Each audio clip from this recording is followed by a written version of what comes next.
শ্রী শ্রী ঠাকুরের লেখা বই মহারসায়ন। তুই নাম কর, হরের নামৈব হরের নামৈব হরের নামৈব কেবলম, কলৌ নাস্তেইব নাস্তেইব নাস্তেইব গতিরন্যথা।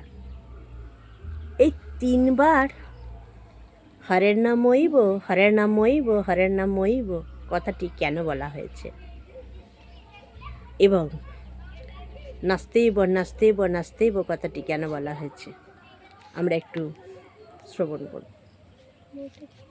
এই কলিযুগে অন্য প্রকার কোনো গতি নাই।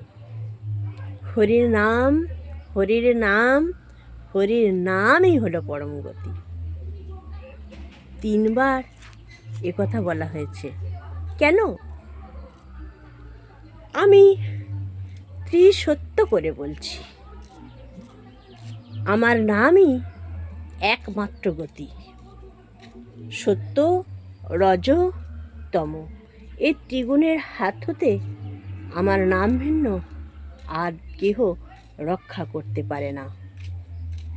যখন তুই তমগুণে থাকবি, আলস্য তন্দ্রা ভ্রম তোকে অভিভূত করে রাখবে, তখন তুই আমার নাম করলে তমগুণকে জয় করতে পারবি আর ধ্যান লাভে সমর্থ হবে।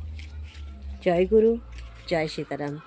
এই ভিডিওগুলি ভালো লেগে থাকলে কমেন্টে জয় সীতারাম লিখে যান আর সাবস্ক্রাইব করে পাশে থাকুন চ্যানেলটিকে।